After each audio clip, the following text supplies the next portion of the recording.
ये विषय थोड़ा सा विपरीत धारा में, लेकिन सबसे ज्यादा जरूरी यही है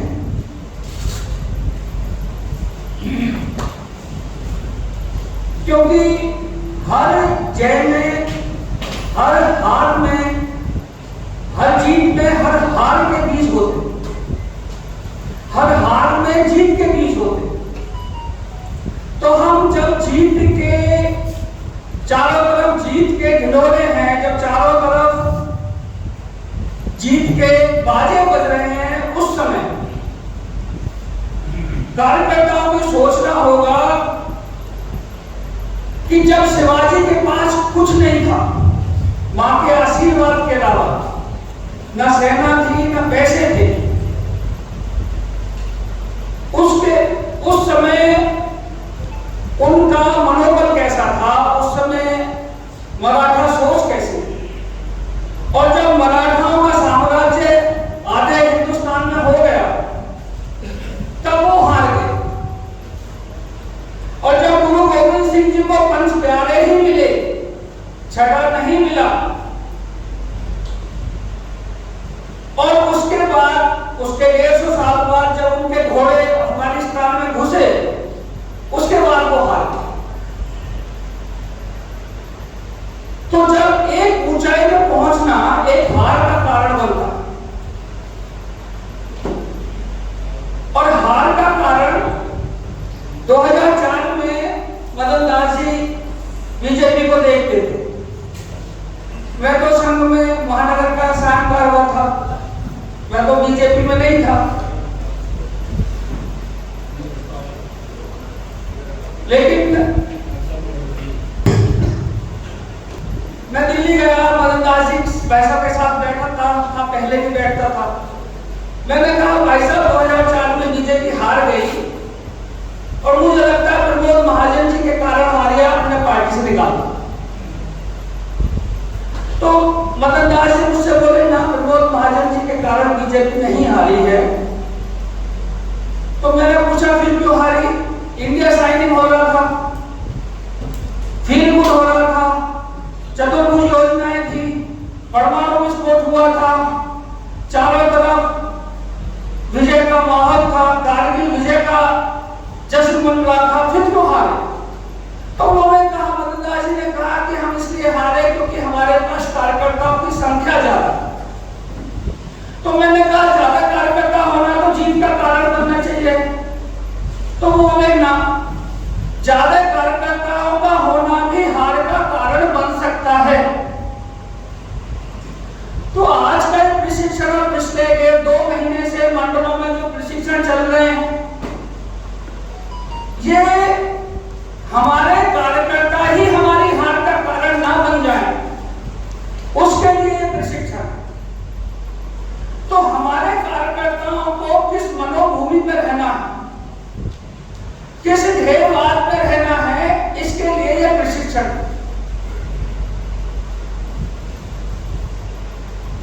पंडित दीनदयाल उपाध्याय जी कहते थे,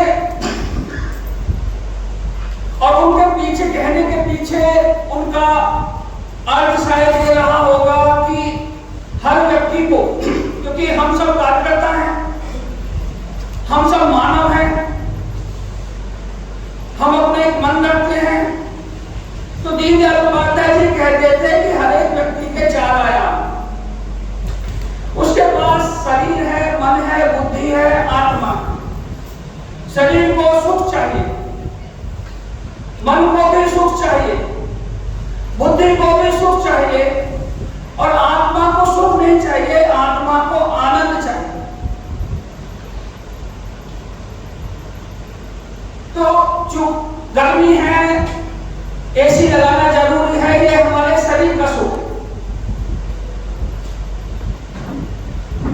सरदार भगत सिंह को फांसी होने के बाद और फांसी होने के दिन तक उनका वजन 5 किलो बढ़ गया। फांसी के बाद तो वजन कम होना चाहिए था, लेकिन उनका वजन बढ़ा क्योंकि उनके मन का सुख था। उनको लगता था कि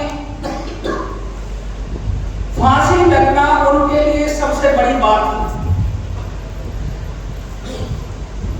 हम बहुत बैठे हैं, हम भाषण सुन रहे हैं, हम 2 दिन रहेंगे यहाँ पर और हम अपनी बुद्धि को थोड़ा सा चयनित करेंगे, ये हमारा बौद्धिक सुख। लेकिन व्यक्ति के साथ साथ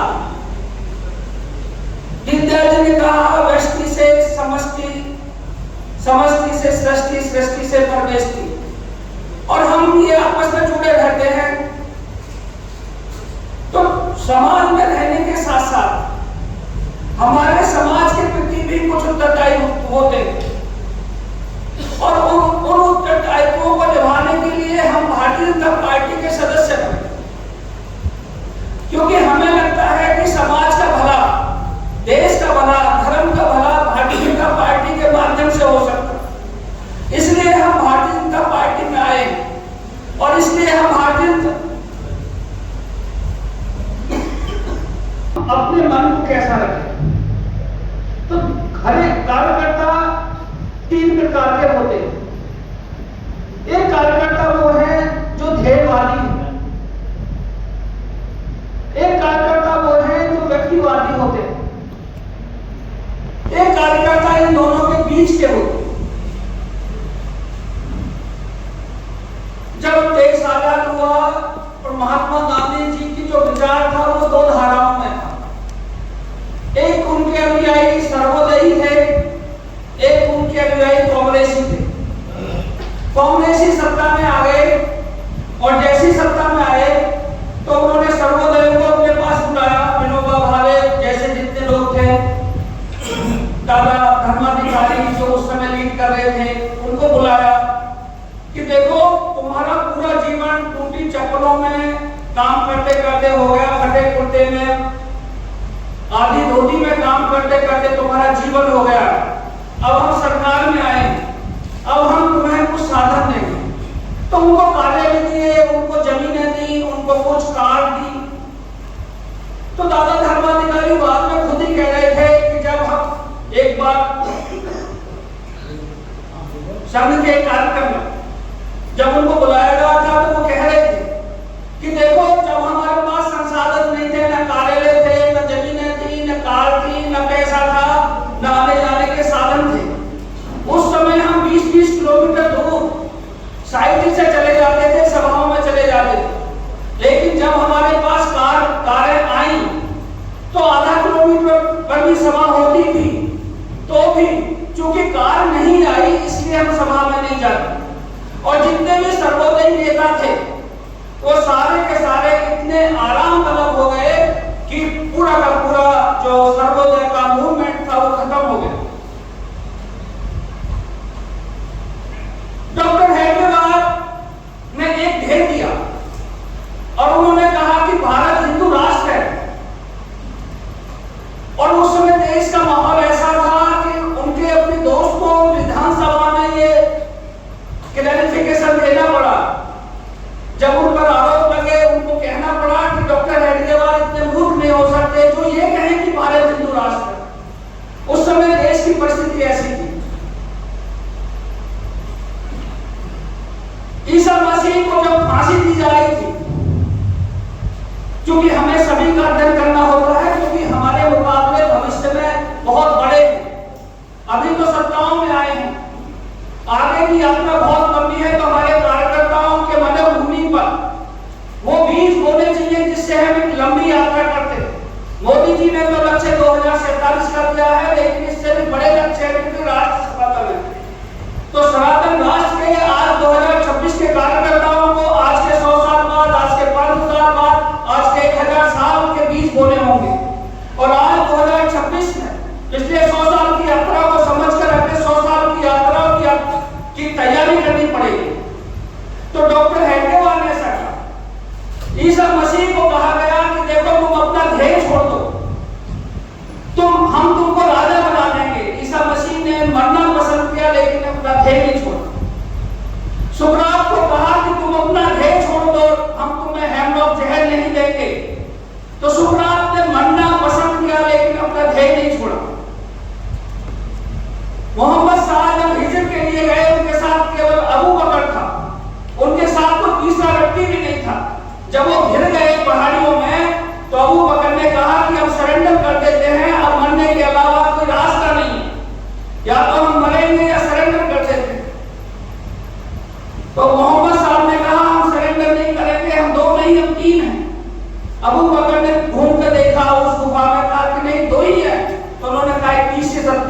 साथ। जैसा डॉक्टर हेडगेवार जी ने कहा कि हम जो काम कर रहे हैं ये ईश्वरीय कार्य है।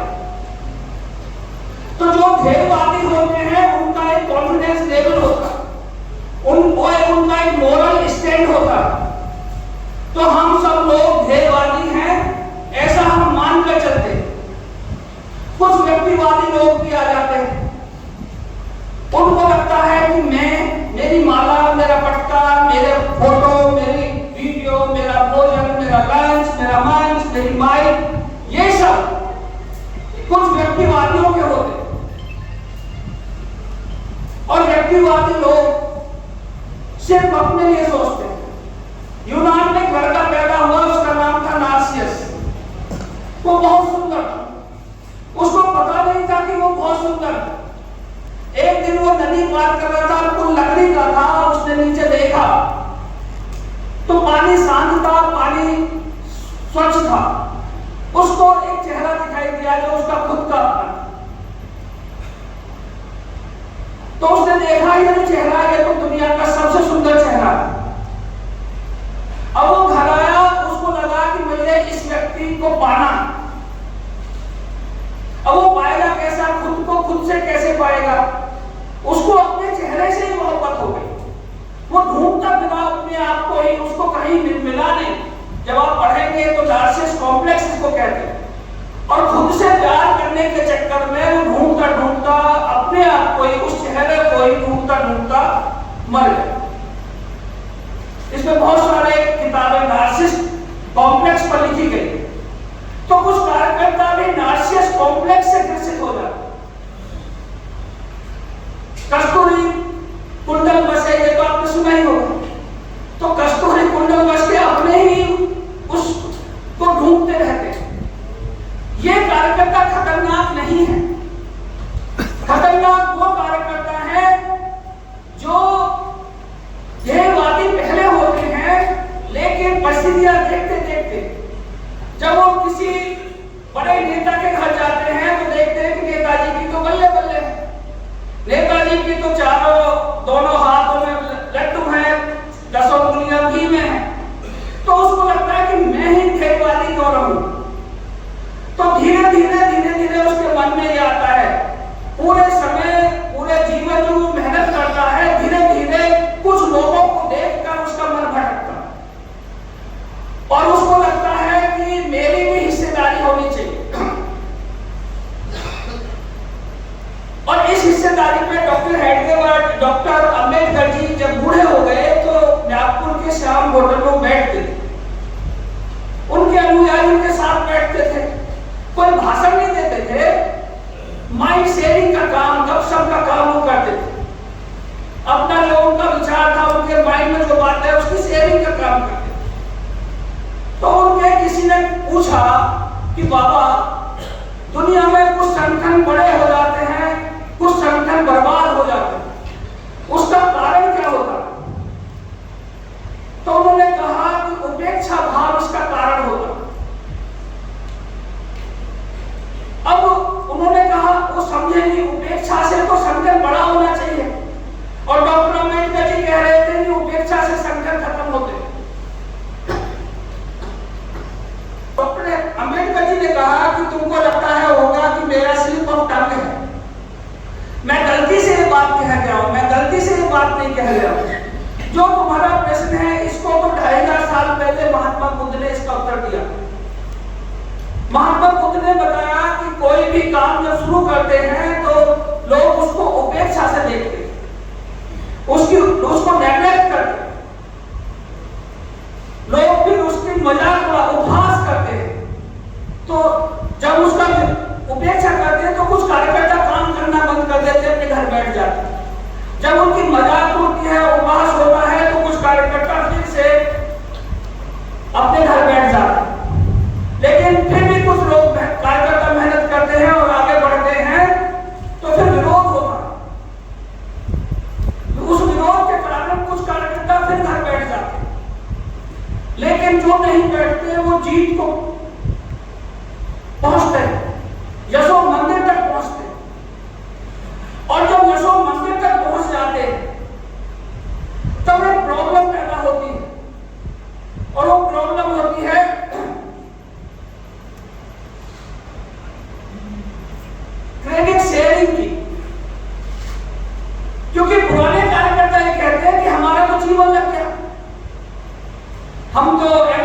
में जेल गए, हम तो राम मंदिर आंदोलन में भी गए और हमने तो ये किया पार्टी के लिए। और जब वो दूसरी परिस्थितियां देखते हैं तो उनको बार बार ये लगने लगता है कि क्रेडिट का शेयर नहीं मिल रहा, क्राइसिस ऑफ क्रेडिट शेयरिंग हो जाता है। और जब क्राइसिस ऑफ क्रेडिट शेयरिंग हो जाता है और उस समय वो संगठन यशो मंदिर में होता है, अपने उच्च पे होता है, सभी प्रदेशों में जो सरकारें बन जाती हैं, तब जो मूल कार्य करता है, जो असली कार्य करता है, जो ध्येयवादी कार्य करता है, जिसको टूटी चप्पल फटे कुर्ते में जिसने काम किया था, जिसने घर भूख का तमाशा दिया देखा था, जो कबीर के कहने पर लिए लखोटिया हाथ में खड़ा था चौराहे पर, वो कार्यकर्ता अगर उपेक्षा बुद्धि से काम करेगा और उपेक्षा इस बात की कि हमको यश नहीं चाहिए, हमको सरकार में हिस्सेदारी नहीं चाहिए, हमको बोर्ड, हमको कमीशन, हमको मंत्रालय, हमको ये वो नहीं चाहिए, तो फिर संगठन बढ़ेगा। और अगर क्रेडिट शेयरिंग मांगा तो क्राइसिस ऑफ क्रेडिट शेयरिंग के कारण संगठन नीचे जाएगा। इसी बात को गुरुजी ने कहा और गुरुजी इसी बात को कहकर अपने विचारकों को, अपने कार्यकर्ताओं को समझाते। तो आज 2026 के कार्यकर्ताओं को समझना होगा कि हम अपने संगठन में क्राइसिस ऑफ क्रेडिट शेयरिंग नहीं आने देंगे, क्योंकि संगठन तब बर्बाद होता है जब उसके कार्यकर्ता आराम तलब हो जाते हैं और उसके नेता अपनी पर्सनैलिटी के प्रति, अपने आदर के, अपनी प्रेस्टीज के प्रति कॉन्शियस हो जाते हैं। तो स्टेटस कॉन्शियस लीडर और आराम तलब कार्यकर्ता जिस संगठन में हो जाएंगे, वो संगठन बर्बाद हो जाएगा, वो संगठन खत्म हो जाएगा। अब नेता हैं और उनको अपनी प्रेस्टीज की चिंता होती ही है, क्योंकि हम सब नेता हैं, हम गली के हो, मोहल्ले के हो, ब्लॉक के हो, तहसील के हो, जिले के हो, हम सब नेता हैं। तो नेताओं को अपनी प्रेस्टीज की बहुत चिंता रहती है, अपना स्टेटस लविंग होते हैं। तो जिस संगठन में स्टेटस लविंग लीडर्स होंगे, उस संगठन को आगे खतरे ही खतरे होंगे, उस संगठन के आगे पतन की कारण हो सकते। इसलिए हमारे लीडर्स को, हमारे वर्कर्स को स्टेटस लविंग नहीं होना चाहिए, क्योंकि हम एक ध्येय के लिए बड़े हैं और हमारा ध्येयवाद हमारा धर्म से जुड़ा हुआ है। हम ब्रज में रहते हैं, ब्रज में हम गोपिकाओं की चर्चा करते हैं, कृष्ण से प्रेम की, और सामान्य कोई लड़के लड़की मिल जाए और वो प्रेम में हो, तो उन सामान्य प्रेमी प्रेमिकाओं में और राधा और कृष्ण के प्रेम में क्या डिफरेंस है? गोपिकाओं के और कृष्ण के प्रेम में क्या डिफरेंस है, क्या अंतर? तो सामान्य प्रेमी प्रेमिकाओं का जो प्रेम है वो स्वार्थ पर आधारित। कोई व्यक्ति ये कहे कि मैं अपनी पत्नी से प्रेम करता हूं, तो हो सकता है वो करता हो, लेकिन क्योंकि उसको अपने ही कुछ कामों के लिए वो कहे कि मैं अपने बेटे से प्रेम करता हूं, तो वो वास्तव में अपने बुढ़ापे से प्रेम करता है। लेकिन गोपिकाओं का जो प्रेम कृष्ण से है, वो प्रेम स्वार्थ का नहीं है। उनको लगता है कि कृष्ण के हित में, कृष्ण के आंदोलन में ही हमारा हित है। तो जिस संगठन में ऐसे कार्यकर्ता होंगे जो ये सोचेंगे कि पार्टी के और संगठन के हित में ही हमारा हित है, वो प्रेम कृष्ण गोपिकाओं जैसा प्रेम होगा। और जिनको ये लगेगा कि हमें प्रेम तो है लेकिन अपनी पत्नी अपने बेटे जैसा है, तो वास्तव में वो प्रेम स्वार्थ वाला प्रेम हो सकता। तो इसलिए अपने कार्यकर्ताओं को अपनी मनोभूमि पर कृष्ण वाला वो प्रेम पैदा करना है, जिसमें यह हो कि हमको कुछ ना चाहिए, जिनको कुछ ना चाहिए वो सहन के साथ। क्योंकि हम यहाँ गोवर्धन के पास बैठे, एक संत का जिक्र आता है कुंभन दास। कुंभन दास को जब अकबर ने कहा कि बुलाया अपने गुंडों के द्वारा, कहा कि आओ शीघ्र आ जाओ, तो उन्होंने कहा था संतन को कहां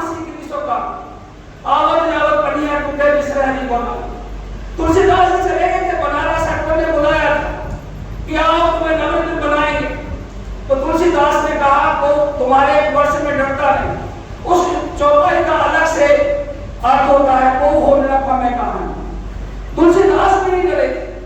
तो जिनको सीखने नहीं जाना, ऐसे कार्यकर्ताओं के बल पर, ऐसे हमारे सामाजिक नेताओं, धार्मिक नेताओं के बल पर हमारे सनातन की उस समय रक्षा हुई थी। तो आज भी किसी भी पार्टी में ऐसे नेता चाहिए जिनको सीखनी नहीं जाना, ऐसे कार्यकर्ताओं का मन चाहिए। अब ये थोड़ा सा मुश्किल काम, ये होता नहीं है, क्योंकि खरबूजे को देखकर खरबूजा रंग बदलता है। एक की अट्टालिका हो गई और एक की झोपड़ी बनी रही, तो लगता है कि कुछ मिसमैच है, कुछ थोड़ा सा गड़बड़ है। तब उस समय कार्यकर्ताओं के विकास और कार्यकर्ताओं के समाज और कार्यकर्ताओं की दिशा की बात होगी। और दिशा देने के लिए अपने मन का होना ठीक है, क्योंकि जब हम किसी पानी में, अगर हम परात में पानी रखते हैं तो हमें चंद्रमा कभी दिखाई देगा जब परात का पानी पहले तो स्थिर होगा, परात का पानी जब वो गंदा नहीं होगा। तो अगर हमारा मन स्थिर नहीं है और हमारे मन का जल अगर गंदा है तो हमें चंद्रमा दिखाई नहीं देगा, हमें हमारा जो ध्येय है, जो हमारा लक्ष्य है, वो हमें दिखाई नहीं देगा। स्वच्छ मन से ही हमें हमारा ध्येय दिखाई देगा। और हम चूंकि हिंदू हैं और हम इस बात का दावा भी करते हैं, और केवल दावा नहीं करते, इस नाम पे हम वोट भी लेते। तो राम की पार्टी के लोगों को राम जैसा ही बनना हो। राम के पास अगर सुपर्णखा आती है तो दशरथ को नहीं दी जाती। शिवाजी के पास जब कल्याण के सूबेदार की बेटी गौहर खान आती है, गौरा बानू आती है, तो शिवाजी उसको सम्मान लौटा देते।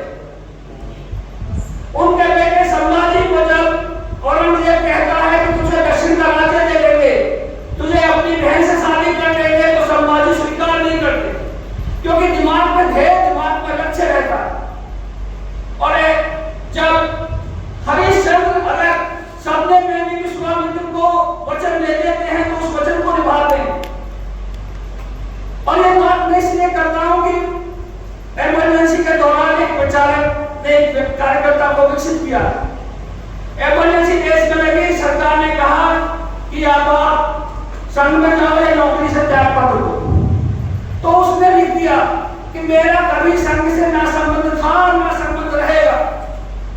देखा जाए तो ये व्यवहार कुशल था, आज इसको स्मार्टनेस कहा जाएगा।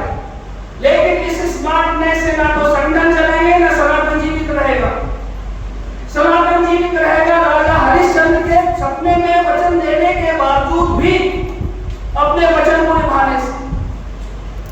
संगठन चलेगा कुछ अपनी जो मर्यादाएं हैं, जो हमारे पूर्वजों ने कुछ मर्यादाएं दी हैं। कृष्ण ने अगर मोरध्वज से अपना बेटा मांगा तो मोरध्वज ने खुद अपने आड़े से चीर कर कृष्ण के शेर को दे दिया। तो ऐसे कार्यकर्ता जो ध्येयवादी होंगे, और कभी कभी कुछ कार्यकर्ताओं के मन में ये लग सकता है कि ये तो बहुत आदर्श की बात है, तो हम हिंदू हैं, हम पुनर्जन्म में विश्वास करते हैं। कई बार आपको लगता होगा कि ये अभी तक तो करोड़पति थे, ये करोड़पति हो गए और मैं तो अभी टूटी चप्पलों में फटे जूतों में ही हूं, तो मेरा क्या कसूर है? तो उनको ये सोचना चाहिए कि प्रारब्ध भी कोई चीज होगी। अपने प्रारब्ध पे भरोसा, अपने कर्मों पे भरोसा, क्योंकि रामचरितमानस एक ही बात कहती है, कर्म विधान जग रचिला। गीता भी कहती है कर्मण्येवाधिकारस्ते। तो जब सरकार में जब हम बैठे हो तो कार्यकर्ताओं को क्रेडिट शेयरिंग की बात नहीं करनी चाहिए। एक शेर भी है और उस शेर को कुछ कार्यकर्ता सुनाते भी कि दरिया पर मछली के शिकारी मेरा हिस्सा बांट कर रख, मैं भी दरिया पार खड़ा हूं, मेरी भी निगरानी है। तो अगर सभी अपना अपना हिस्सा मांगने लगे तो पार्टी के पास भी कुछ नहीं बचेगा, संगठन के पास भी कुछ नहीं बचेगा। तो इसलिए कार्यकर्ताओं की समाज की जिम्मेदारी बड़ों की है और छोटों को भी अपनी जिम्मेदारी निभानी है। क्षमापण को चाहिए, छोटा को उत्पाद, छोटे कार्यकर्ता उत्पाद करेंगे ही तो बड़े कार्यकर्ताओं को बड़ा दिल रखना होगा, क्योंकि हमारे लक्ष्य बहुत बड़े हैं।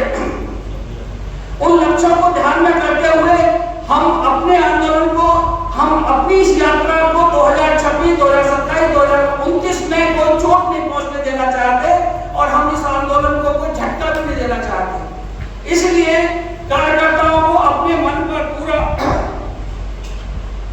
कंट्रोल रखते हुए और ये सोचते हुए कि हम राजा हरिश्चंद्र से बड़े नहीं हैं, हम लक्ष्मण से बड़े नहीं हैं।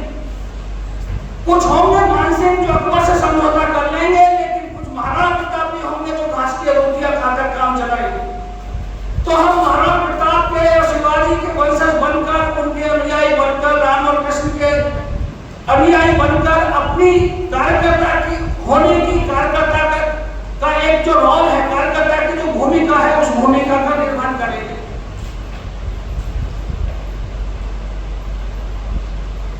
हमको बहुत सारे ऐसे आकर्षण भटकाने की कोशिश करेंगे, हमको हमारे पड़ोसी भटकाने की कोशिश करेंगे।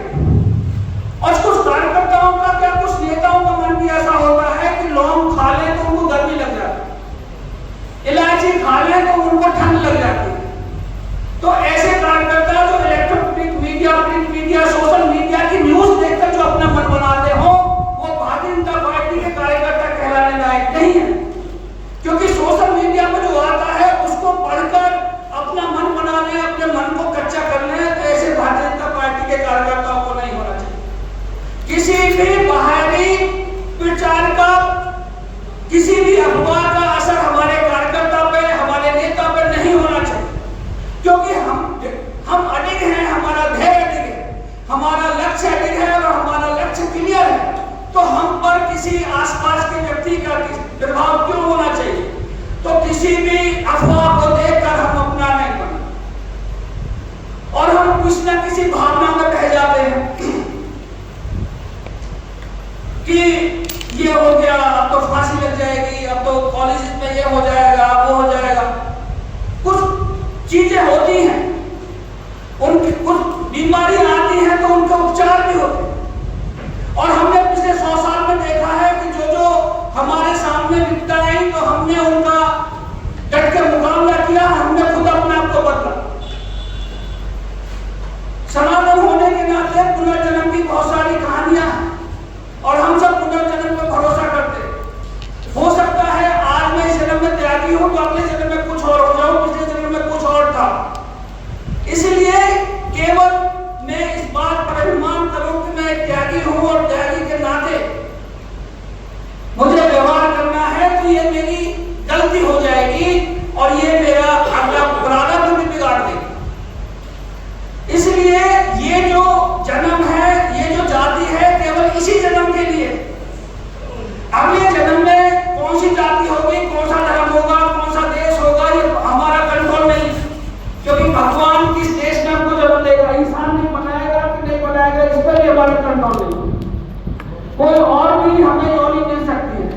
इसलिए किसी भी उकसावे में आकर, किसी जातिगत अहंकार में आकर या जातिगत विद्वेष में आकर हम अपनी सोच को नहीं बदलेंगे, हम अपने ध्येय से नहीं निकलेंगे। क्योंकि कार्यकर्ता जो ध्येयवादी होता है वो तो अडिग रहेगा, जो व्यक्तिवादी है वो तो पता है कि नहीं ये व्यक्तिवादी है, नार्सिसस है, उसको तो अपने लिए सब कुछ चाहिए। लेकिन खतरनाक वो कार्यकर्ता होते हैं जो पहले ध्येयवादी होते हैं और बाद में धीरे धीरे उनका पतन होता है कि वो एक तरफ अहंकार भी लेकर चलते हैं कि मैंने वहां भी काम किया, मैं 40 साल से काम कर रहा था। जब वो अहंकार की बातें करते हैं तो कार्यकर्ता उसे नफरत करने लगते हैं और वो फिर संगठन में भी बोझ बन जाते हैं, समाज में भी बोझ बन जाते हैं, इसलिए उनको किनारे कर दिया जाता है। इसलिए अगर ध्येयवादी है तो ध्येयवादी ही बने रहे, उसको धीरे धीरे हम पतन की तरफ ना जाए। और हमारे यहाँ ये कहा जाता है कि जब किसी की मृत्यु में जाए तब ये कहें कि वो अच्छा व्यक्ति था, उससे पहले किसी को अच्छा कहकर उसको बिगाड़े नहीं। प्रशंसा तो होनी चाहिए, लेकिन प्रशंसा ही बिगाड़ने का कारण होती है कार्यकर्ता। ज्यादा प्रशंसा करना किसी कार्यकर्ता की और वो पार्टी में कुछ न कुछ किया हो ना किया हो, ये तो ये है, ये तो ये है, इन्होंने ये किया, और उसको बढ़ा देते, उसको चढ़ा देते, उसको लगने लगता है मैं ही कुछ हूं। और उसको लगता है, जिसको गुरुजी कहते थे सेंस ऑफ हैविंग रीच्ड, तो परम पूजनीय जी गुरुजी का सेंस ऑफ हैविंग रीच्ड कहने का मतलब था कि कार्यकर्ता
पोस्ट में लगाता है, उसने मुझे ठिकाने लगा दिया, उसने मुझे बर्फ में लगा दिया। वो खुद आत्मनिरीक्षण नहीं करता कि मैंने क्या किया। आज का जो प्रशिक्षण है, ये जो 2 दिन का प्रशिक्षण है, ये आत्मनिरीक्षण के लिए है। ये जो अपना विषय है कार्यकर्ता विकास, कार्यकर्ता संभाल, ये वास्तव में किसी वक्ता के द्वारा बोले गए शब्दों को सुनने के लिए नहीं है। इन शब्दों को सुनकर अपने अंदर खुद ही सीढ़ी डालकर उतरने का विषय है। हमको अपने अंदर ही झांकना है, अपना ही आत्मनिरीक्षण करना है कि हमने अब तक क्या यात्रा की और हमारे मनसा वासा करना, हम मेरे कोई भी काम पार्टी के हित में है, संगठन के हित में है, सनातन के हित में है, देश के हित में है, परिवार के हित में है कि नहीं। क्योंकि हमारा संगठन, हम पहले से गीत गाते हैं और हम पहले से भाव दे देते हैं। शुद्ध सात्विक प्रेम अपने कार्य का आधार है। प्रेम जो केवल समर्पण भाव को ही जानता है, तो जो प्रेम समर्पण के भाव को जानता है, हम उस मनोभूमि के कार्य करता है। और शुद्ध सात्विक प्रेम ये अपने कार्य का आधार है। मैं ये बन जाऊंगा, मैं वो बन जाऊंगा, ये अपने कार्य का आधार नहीं है। चल तुझे मैं टिकट करवा दूंगा, चल मैं तुझे ये करवा दूंगा, ये हमारे कार्य का आधार नहीं है। तो हमारे कार्य का आधार है शुद्ध सात्विक प्रेम। हम उसी पर ही रहेंगे, उसी पर ही चलेंगे।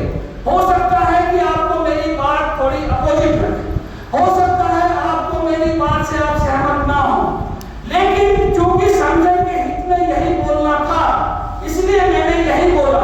कुछ के समझ में ये बात आएगी, अधिकतर के समझ में ये बात नहीं आएगी। और हम डेमोक्रेसी का सम्मान तो करते हैं, हम मेजोरिटी के बेस पर तो चलते हैं, लेकिन जिस दिन से डॉक्टर हेडगेवार शुरू हुए थे, तो डॉक्टर हेडगेवार ने मेजोरिटी की चिंता नहीं की थी, सुकरात ने मेजोरिटी की चिंता नहीं की थी, ईसा मसीह ने मेजोरिटी की चिंता नहीं की थी, गुरु गोविंद सिंह जी ने मेजोरिटी की चिंता नहीं की थी। कुछ दिल जले अपराध होते हैं, कुछ पागल लोग होते हैं जो मेजोरिटी की चिंता न करते हुए, किसी कंपनी की, किसी साथियों की चिंता न करते हुए वो अपने लक्ष्य पर चल देते। तो ये जो मेरा बात थी, ये सभी के लिए नहीं थी। सभी के लिए मैं कह भी नहीं सकता हूँ, जो गिने चुने किसी एक या दो, किसी 2 या 4 के लिए थी। और जिनके लिए थी वो अपने मन के अंदर उतरेंगे, और जो नहीं उतर पाएंगे अपने मन के अंदर, और जो संगठन को नहीं समझ पाएंगे, संगठन की यात्रा को नहीं समझ पाएंगे, संगठन के लक्ष्य को नहीं समझ पाएंगे, और संगठन के किस प्रकार के कार्यकर्ता चाहिए उसको नहीं समझ पाएंगे, उनके लिए मेरी बात नहीं थी। एक हमारे अधिकारी ने पूछा था, ये बताओ कि अर्जुन ने ज्यादा काम किया कि हनुमान ने ज्यादा काम किया। तो मैंने कहा अर्जुन ने ज्यादा काम किया, हनुमान ने तो उतना नहीं किया। तो बोले कि अर्जुन के मंदिर क्यों नहीं है, हनुमान के मंदिर क्यों है। मैंने कहा ये मैं नहीं बता सकता, ये आप बताओ। तो उन्होंने कहा देखो, अर्जुन हर बात पे इफेक्ट लगाता था, अर्जुन को हर बात पे कोई ना कोई क्वेश्चन करना होता था। हनुमान का एक एग्जाम्पल बताओ कि उसने नाम से पूछा हो कि ऐसा क्यों। तो हमें अर्जुन जैसे चाहिए, हमें ऐसे विवेकशील कार्यकर्ता तो चाहिए, और ऐसे भगवान की ऐसे बड़े लीडर के चाहिए जो कार्यकर्ता को सीधे सीधे आदेश न दे। कृष्ण ने सीधा सीधा आदेश पूरी की पूरी गीता में नहीं दिया है अर्जुन को कि तू जाके लड़। वो कह रहे हैं कि देख बात ऐसी है, अब ये तेरे ऊपर है कि तू लड़ना चाहे तो लड़, लेकिन हमें संशय रहित बुद्धि हनुमान जैसी चाहिए। तो ऐसे कार्यकर्ता, हनुमान जैसे कार्यकर्ता चाहिए, अर्जुन जैसे लड़ाका भी चाहिए, लेकिन फिर बाद में वो अर्जुन की बात मान ले, अपने बड़े नेता की बात मान ले, और अपने बड़े नेता पर संशय न रखें। क्योंकि पूरी गीता एक ही बात कहती है कि संशय ही मौत का कारण है। तो जीवन में जो भी संशय रखेंगे, जो भी डाउट रखेंगे, जो भी डिलेमा रखेंगे, जो भी दुविधा रखेंगे, वो अल्टीमेटली अपने जीवन को किसी गलत दिशा में ले जाएंगे। तो आज के इस अवसर पर आप सब लोगों ने मेरी बात को सुना। हो सकता है मैं अपनी बात को समझा पाया हूँ या ना समझा पाया हूँ, लेकिन जिनकी समझ में आ गया होगा निश्चित रूप से वो भारतीय जनता पार्टी के लिए और उससे ज्यादा